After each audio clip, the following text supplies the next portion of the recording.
cook in the women's building laundry. And I keep busy all the time. I enjoy going out into the yard to hang up clothes. We get to go to movies, we have television, and sometimes we have dances. I go to church service every Sunday and iron the clothes of the other inmates so they will look nice on the Lord's Day. The women's matron is just like a mother to us. I'm 57 now, and my life has really been a new one since I was baptized a few months ago. I even quit having headaches. I started taking some pills here. I don't know what they are, but the headaches have been gone for months. When they get short in the kitchen, I always offer to help out, but they never have let me work there. I always say I'll do anything they want done. My conscience is clear now. I have told you about every one of them. You can dig up all the other graves in the world, but you won't find anything else on me.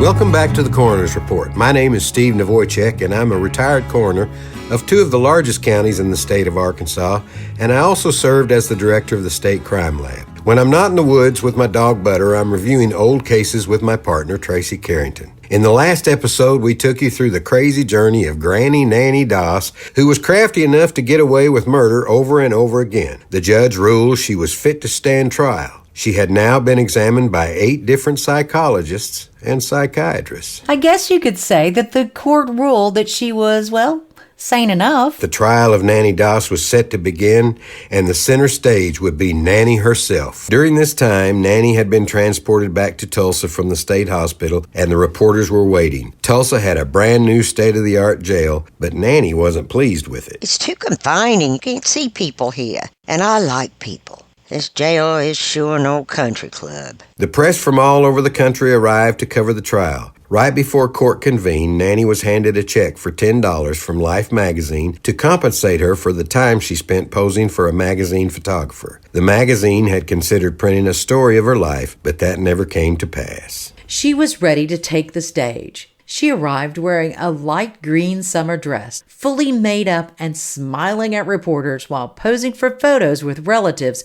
who came to Tulsa from North Carolina and Alabama. I've been sick this past week with a headache, but I was coming to this hearing if they had to carry me downstairs. Of course, on her way to the courtroom, she spoke again to the press. I've been seeking perfect love for a long time. It ain't hard to get a man, but I've had enough husbands. I tore up the mailed proposal from an older gentleman who said he lived alone. I don't hate men. Some men are good men. I'm betting her attorneys really wanted her to shut the hell up. 8 different psychologists and psychiatrists examined her, and guess what? They were divided right down the middle on her mental status. As you'd expect, the prosecuting attorney was not pleased.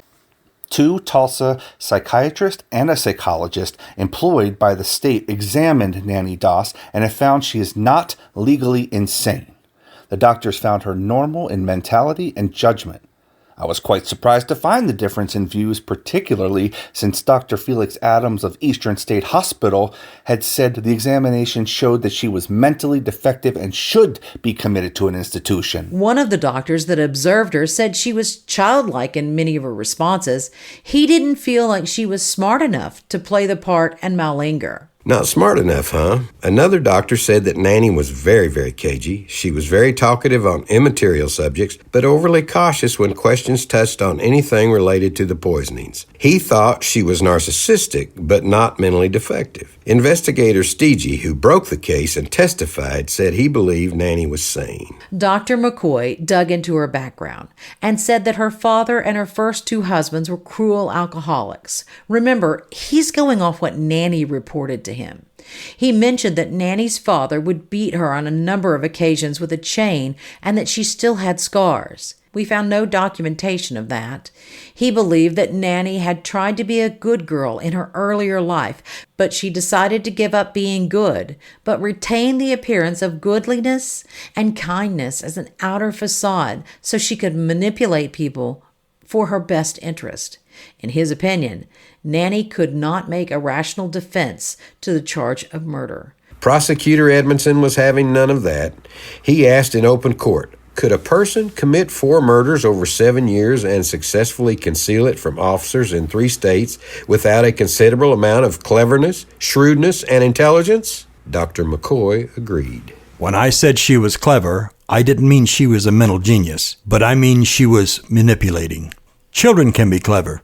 So can dogs. One of the doctors told the press that Nannie scored a rock-bottom low of 74 on the Wechsler-Bellevue test for intelligence quotient. The doctor believed she was capable of reasoning and planning, and had her education been more, she would have established a higher IQ, but is not mentally defective. We asked Dr. Randy Hill about those IQ tests. Those aren't really considered to be reliable of indicators of intellect anymore. There's some bias to them, some other issues with them. They could be manipulated. They'll still do some of that. And when they do like neuropsych testing, they'll use some form of intelligent testing just as a general guide, but it's not considered to be the definitive word on your intellect by any means.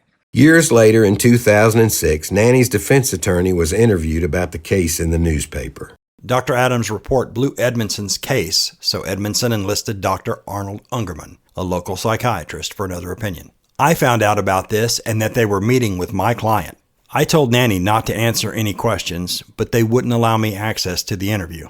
All I could do was bang on the door and create a ruckus. Dr. Ungerman finally gave up and sent Nannie back to the county jail because he couldn't do the work because of the noise I was making. Dr. Ungerman referenced Patton in a newspaper quote from the 50s. I refused to examine the woman in the presence of one of her attorneys, Gordon Patton. I could not satisfactorily conduct the examination with any third party present. Dr. Ungerman found a way to examine Nannie and came to a conclusion. During tested we conducted, Mrs. Doss had the quality of defending herself. Her actions were evasive and cautious, and she carefully thought over many answers. The examination obviously was dominated by her defensiveness. The questioning was marked by her guarded approach and her deliberate thinking over of her answers. At times, she was almost verbose when the talk was about current events, her ailments, or past surgery. But she would become nervous when the questions got into the area of her husband's murder. She would refuse to talk and would remain mute as long as 15 minutes. When pressed for an answer, she would complain of having a headache and terminate the interview. If we changed the subject, she would begin talking again. There's not a hint of insanity in her case. She knows right from wrong and responded to the advice of counsel and defended herself during the examination. She feigned insanity to escape punishment. Mrs. Doss does not need to be confined to any mental institution, and she will not respond to any psychiatric treatment. Ungerman wasn't deterred and found a way to observe Nannie. He ruled that Nannie was sane. I knew we really didn't want to go to trial after hearing all the evidence presented at the sanity hearing. Mrs. Doss is one of the cleverest criminals I've ever examined, and that covers 20 years of practice. Prosecutor Edmondson held nothing back. He fired at her with both barrels. Nannie Doss is a shrewd, selfish woman who killed her husband in acts of sadistic violence. Dr. Ungerman reported that Nannie is a shrewd, clever, sharp, calculating, selfish, self-aggrandizing female whose aggressive behavior under frustration releases her hostility towards men, particularly her husbands, in the form of sadistic, secretive violence. Nannie is an excellent liar. Nannie reportedly chuckled out loud when one psychiatrist stated she was a shrewd, calculating female trying to feign insanity to escape the electric chair. Edmondson played a tape recording of Nannie's interrogation made right after her arrest. I played the recording to show the jury of her mental capabilities in fencing with officers and only admitting facts when confronted with evidence. Nannie stoutly maintained her innocence throughout the interrogation and would change her story only when confronted with irrefutable evidence. The taped interview very clearly showed she lied and was capable of defending herself. The jury told us the tape of the interrogation was the deciding factor for the unanimous verdict. I will still recommend the death penalty. Dr. Felix Adams was pissed. He was the director of the state hospital, and his opinion was being called into question. I actually wonder why I'm here, because for the first time in the past 42 years, I am sitting on the opposite side of the counsel table. This is the first time I've ever appeared as a witness for the defense, but the county attorney rejected my report as I was subpoenaed by Mrs. Doss's attorney. She is of such a low mentality, and her attorneys could not possibly be relying on anything she told them. She is infantile and retarded.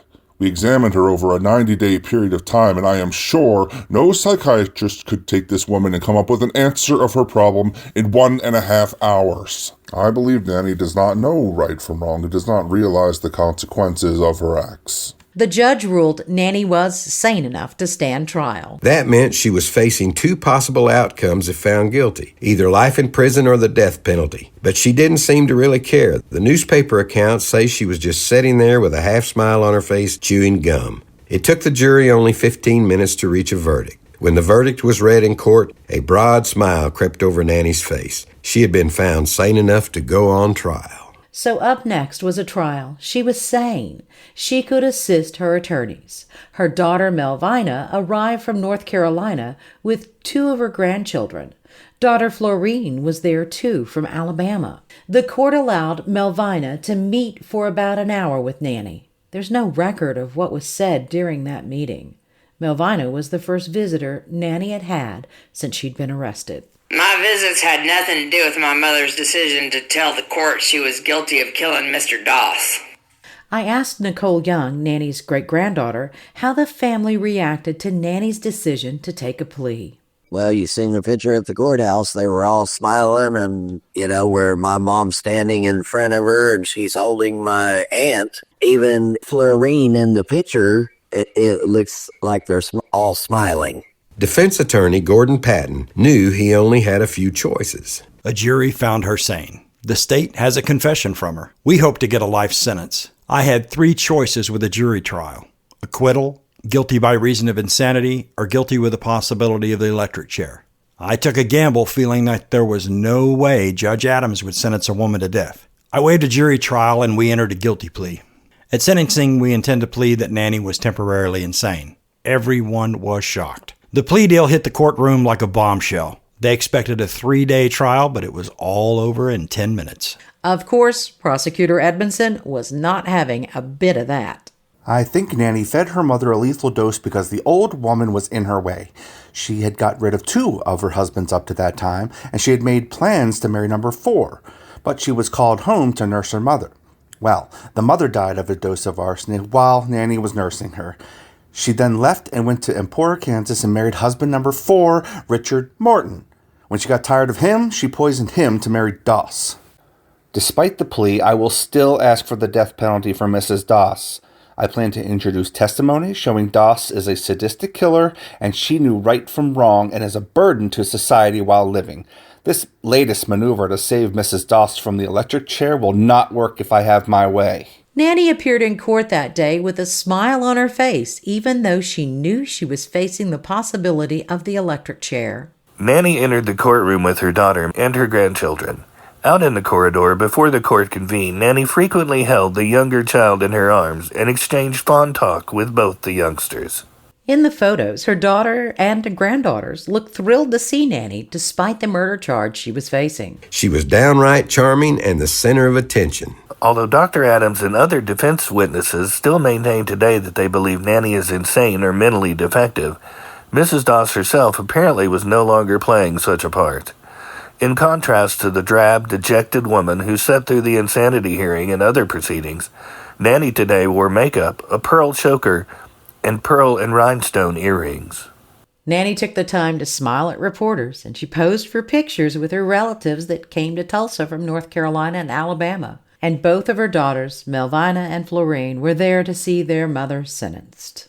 Prosecutor Edmondson wasn't about to let Nannie walk. Nannie is a cold-blooded murderess and an expert on evasion. She never admitted a single crime until the officers had her nailed down with positive proof. Some state-employed psychiatrists have told you Mrs. Doss is insane and doesn't know right from wrong. These defense attorneys, after failing to have her declared mentally incompetent, have rushed in with a quick guilty plea trying to save her from the electric chair. They didn't call any of her relatives to prove insanity. This was an afterthought when everything else had failed. It took a jury only 15 minutes to find her sane. There was a reason Edmondson didn't want Nannie to go to a mental institution. He was afraid she would be free to kill again without the courts knowing. The accused person does not need a court order to be released. Under the present law, a superintendent of a mental hospital is not forced to notify the county attorney at the time of the person's release. He merely must notify the county judge by mail that so-and-so had been released as cured on a certain date. Nannie flinched only once during the afternoon court session when Edmondson declared he thought the accused woman had fed her aged mother a lethal dose. At that time, with a plea agreement, it was up to the judge to decide Nannie's fate. Judge Elmer Adams listened to the defense and the prosecution before reaching his sentencing decision. The court believes that the people and the legislature of our Christian and enlightened state have never contemplated the assessment of a death penalty against a mental defective in a case such as this. He ruled that Nannie should live out the rest of her days in the state penitentiary. This court has never heard of a woman being put to death for any crime in Oklahoma. It may happen someday, but it would be a poor precedent, and the people of this state would be very reluctant to see such come to pass. In fact, it would be 33 years before a woman received the death penalty in Oklahoma. That was Wanda Jean Allen, a black woman convicted of killing her lesbian lover in 1988.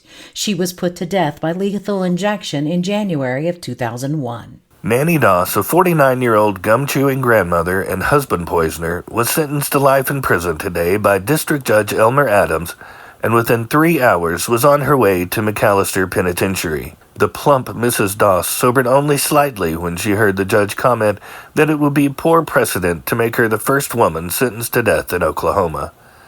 After sentencing, she resumed her gum chewing and smiling, in obvious pleasure, when newsmen and photographers clustered about her at the courtroom door. Nannie's defense attorney, Gordon Patton, believed that Nannie's fate was sealed when she signed the consent form for the autopsy of Sam Doss. Nannie wasn't represented by an attorney while being questioned by the police or when she signed that confession. Today, a person accused of a crime would be read their Miranda rights and given the opportunity to speak with an attorney. There was a slim to none chance that she might get paroled eventually from prison, but if that were to happen, the judge knew there were holds on her from Kansas, North Carolina, and Alabama, so she would never be free to kill again. I don't know, Steve. She could always kill in prison. Nannie seemed to be accepting of her sentence. She was headed to a life term in the state pen in McAllister. Everyone has just been wonderful to me. Everyone has been swell. I have no hard feelings for any of the officers. I don't feel bad at all about going to McAllister. The superintendent of Eastern Oklahoma State Hospital kept up with Nannie in prison and even visited her a few times. He said she was happy at the penitentiary. She would be happy at the penitentiary, and she would be happy any place. He contended she was mentally deficient and didn't know what she was doing, and she never knew that she had killed her husbands because she just wanted to make them a little sick. But if this hadn't come out, she would have gone right on poisoning husbands. Nannie seemed to adjust quite quickly to prison life. I work in the women's building laundry, and I keep busy all the time. I enjoy going out into the yard to hang up clothes. We get to go to movies, we have television, and sometimes we have dances. I go to church service every Sunday and iron the clothes of the other inmates so they will look nice on the Lord's Day. The women's matron is just like a mother to us. And the prison matron seemed to love Nannie. Nannie has a fine attitude in prison. She's a model prisoner. She's kind and always smiling. She seems to be about the happiest of all my girls. She's cooperative, and she's one of the easiest going persons we've ever seen. Grandma Nannie Doss, convicted husband poisoner, was returning to her Oklahoma State Penitentiary cell Tuesday after being in the medical ward for 3 days. Her illness was diagnosed as migraine headaches. The matron said it was the third such attack since the Tulsa grandma was sentenced to life imprisonment June the 2nd, 1955. Behind my smile is a heavy heart. I've always made people think I was happy, even though I wasn't. Over the years, the press would interview Nannie, and at times she did seem a bit depressed. She was growing older, and she wasn't in the best of health. Plus, she wasn't in the center of attention anymore. I wish the authorities here would let me be tried in Kansas or North Carolina. Maybe they would give me the electric chair. Time passes so slowly here at the prison. The matrons and inmates are kind to me, and I make a little money doing washing for the other girls. But my daughter is ill in North Carolina, and that worries me. I should be at her side, nursing her back to health. I just have lost my desire to live. I made my peace with the Lord, and I'm ready to go any time. Why prolong the agony? I have lost hope of ever getting out of prison. I just got some bad advice. Pleading guilty and taking a life sentence was the first mistake I made after I was arrested. I really love 2 of my 4 husbands. I made my peace with the Lord, and I'm ready to go any time. Maybe the Lord will be kind and take me soon. Her spirits soared when a familiar person was named the new warden. It was none other than Ray Page, who was one of the investigators years prior on Nannie's case. Shortly after he became warden, he paid a visit to the women's division and to Nannie. I was delighted to see him. It was just like an old friend coming to my house. Ray Page never changed his mind about Nannie. He knew she was guilty, and he knew her motive. I think she killed for insurance payments and to remove people who got in her way. According to people who knew her, $100 was the same as $1,000 to her. She collected life and burial insurance, and she also tried to collect the Social Security due her husband's. Dr. Randy Hill agrees that all this just sounds like Nannie. It certainly sounds consistent with her modus operandi and is consistent with the way that she probably disposed of her other victims, I would suggest. I'm 57 now, and my life has really been a new one since I was baptized a few months ago. I even quit having headaches. I started taking some pills here. I don't know what they are, but the headaches have been gone for months. When they get short in the kitchen, I always offer to help out, but they never have let me work there. I always say I'll do anything they want done. One of the happiest events since entering prison was when my daughter and her husband and children moved from Lexington, North Carolina to nearby Krebs, Oklahoma. That was nearly 4 years ago. Nannie Doss was taken from the state penitentiary to McAllister General Hospital after she said she had a heart attack. However, doctors said they could find nothing wrong with the 56-year-old confessed slayer of 4 husbands. She was returned Friday night to the women's ward at the prison. Dr. McCoy from Eastern Oklahoma State Hospital also mentioned Nannie might just be a hypochondriac. So, oh, woe is me. Yeah, Nannie even came up for parole. She appeared before the parole board to ask for it. The board gave her a 20-minute interview but voted unanimously to deny clemency.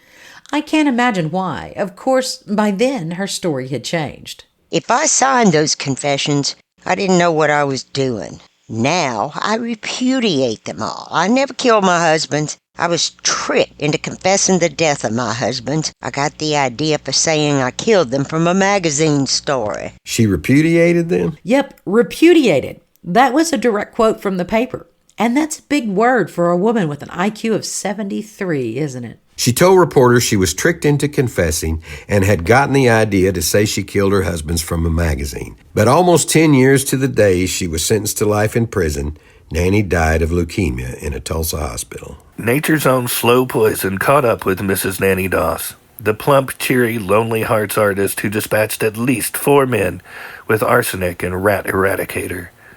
No fictional detective tale could rival the horror and grisly humor emerging in the Doss investigation. Every time Nannie spoke, she added fuel to the legend. Even good old Charlie Braggs, Nannie's first husband, stayed in touch until the very end. For the past 10 years since she's been in prison, me and my wife corresponded with Nannie. We got a letter about once a month, and we started a letter Tuesday night, but I don't guess we'll finish it now. I never lost feeling for her. I still love her. I was more than lucky. The reason why I never did have any insurance. But there was good that came from the story. The Doss case resulted in the Oklahoma legislature passing a new law requiring an examination by a medical examiner of all individuals who die without being attended by a physician. The law was named the Nannie Doss Law. And Nannie's great-granddaughter? Well, she's not a fan of that law. I'm terrified of death, and I'm extremely terrified of the thought of an autopsy. So, look what she's done to me. We were also curious how having a serial killer in the family affected living family members. So we asked Nicole how this story affected her life. I've had a mixed bag of reaction. I used to work at an answering service. I worked there for 20 years. You know, when the girls are sitting there, there's no calls going on. You've got a minute to talk. Everybody talks about different things. And I had brought up the fact that my great-grandmother was a serial killer. And then everybody in the office, of course, was like, oh my God, really? What was her name? Is she famous? And after I had gotten done telling the story, this one woman turns and looks at me and says, I can't believe you told anybody that. And I said, what do you mean? She said, I would go to my grave without people knowing that I was kin to a serial killer. And I was like, why? I'm not one. It didn't affect me. And then I've had people that are, oh my God, are you shocked that you're still here? And I'm like, wait a minute. No, because for one, she died in 65. I was born in 68. It's kind of an interesting question. What would you do, Tracey? If you had a serial killer back in your ancestry, would you mention it? Who says I don't? I mean, so far, my ancestry DNA hasn't turned up a link to Jack the Ripper. But if you go back far enough in anyone's lineage, you can find a killer, a bank robber, or a horse thief. And really, those are the most interesting lines to follow because there's more information about them. I'd like to think I would have the same dark sense of humor several generations later, like Nicole's family has had. My mom had an amazing sense of humor. She would have friends come over and she would make stewed prunes. And she'd put sprinkles of white powdered sugar on top. And she'd set it on the table and tell them, if you really honor our friendship and you trust me and all, you would eat this and not worry about what's in it. A lot of people would eat it. A lot of people would not. In the end, Nannie was only convicted of one murder, Samuel Doss. She was suspected of also killing her 3 other husbands, her mother, and her sister. But her death toll may well have been substantially higher. She never admitted to killing her mother or other kinfolks, but you just didn't cross Nannie Doss. My conscience is clear now. I have told you about every one of them. You can dig up all the other graves in the world, but you won't find anything else on me. This concludes this episode of the Coroner's Report, Nannie Doss, the self-made widow. We are busy at work on our next episode. If you like our content, please remember to like and subscribe and share with your friends. Of course, if you have questions or comments, please reach out to us on our website at coronersreport.net or on any social media platform at The Coroner's Report. Special thanks to Nannie Doss's great-granddaughter Nicole Young and Dr. Randy Hill for their insight.